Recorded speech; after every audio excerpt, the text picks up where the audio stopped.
By nightfall, the situation is hopeless.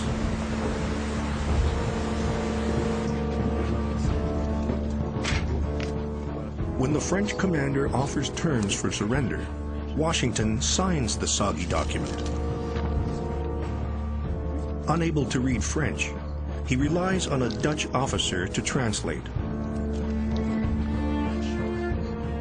It turns out that Jumonville's brother is taking a sweet revenge.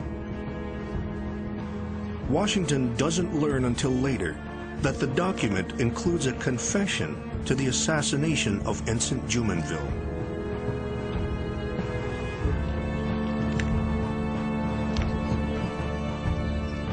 The morning after the battle, the victorious French allowed Washington to retreat towards Virginia with his wounded and tattered troops.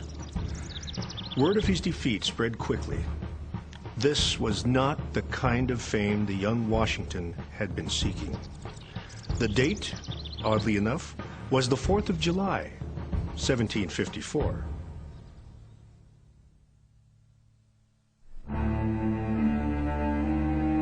The defeat at Fort Necessity proves disastrous for the Half-King as well.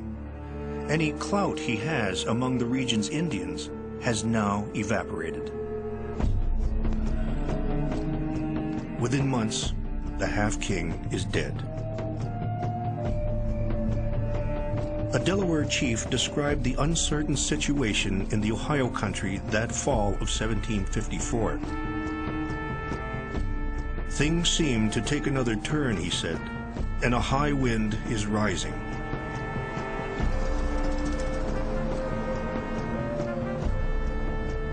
As war clouds gather, the powerful Iroquois League ponders its strategy.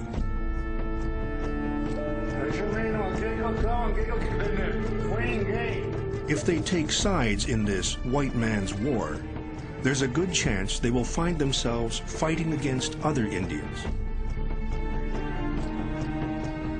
But if they remain neutral, there's also the chance either France or Britain will take possession of the Ohio country. And if that happens, the Iroquois could end up with nothing at all.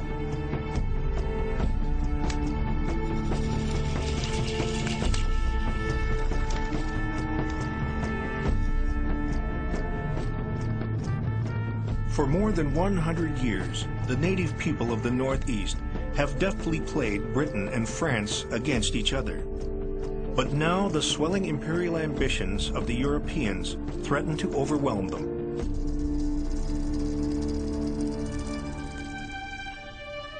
Across the Atlantic, in the Palace of Versailles, Louis XV and his ministers spend the winter of 1755 preparing to defend their North American interests. By the time the ice has melted on the St. Lawrence River, 1,800 French troops have been deployed to Canada. King George II and his ministers in Whitehall move even faster. 1,000 redcoats sail to Virginia in early spring of 1755. The British plan is to strike the French in the Ohio country and simultaneously in northern New York and Nova Scotia.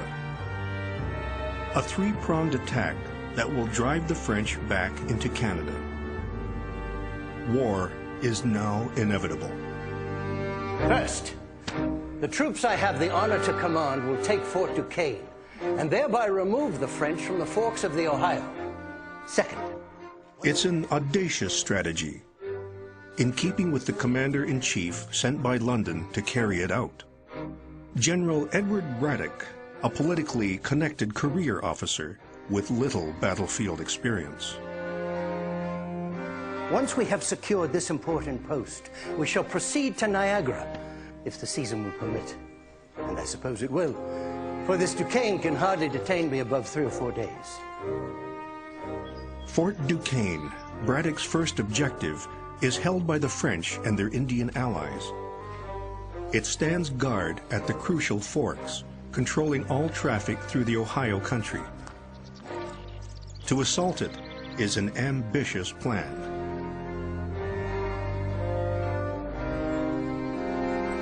As I was saying, gentlemen.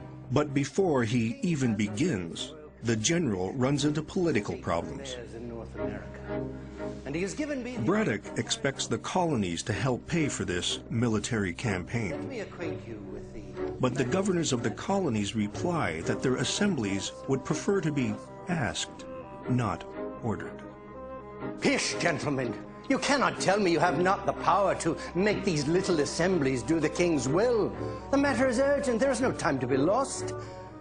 I need not remind each of you that this expedition is an expensive enterprise.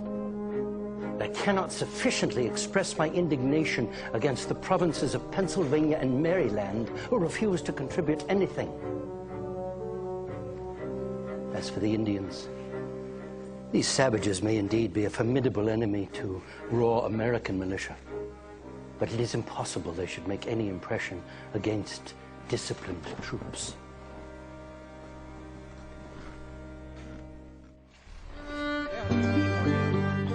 Braddock's march against Fort Duquesne gets off to a slow start that spring of 1755.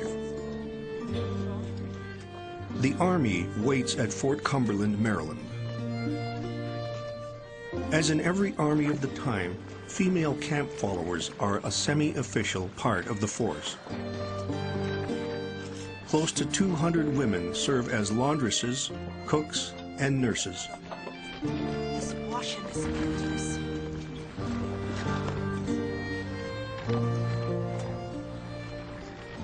Betsy, when your husband's regiment went into battle, was you ever frightened?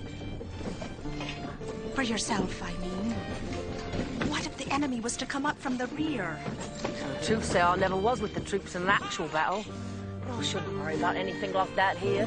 The sergeant says that we outnumber the Froggies. And as for them Indians, well, everyone knows they can't fight in any manner that will prevail over our trained soldiers.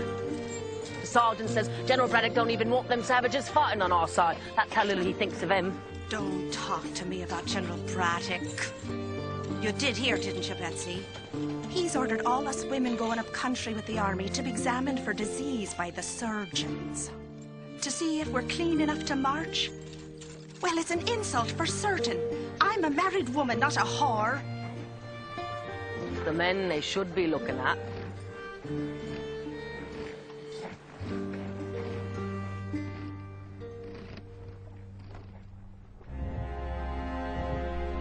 I have to say, this time I hope you'll be suitably impressed. General Braddock names George Washington one of his chief aides. Though it's not an official British commission, Washington jumps at the opportunity to serve alongside the highest-ranking British officer on the continent.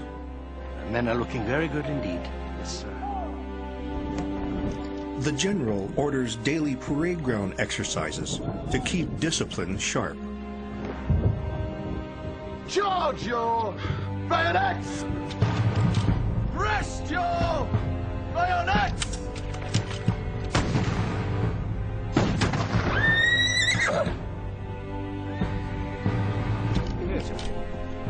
But about 1/3 of Braddock's army are American provincials, untrained enlistees from Virginia, Maryland, and Pennsylvania. Braddock pronounces them very indifferent men.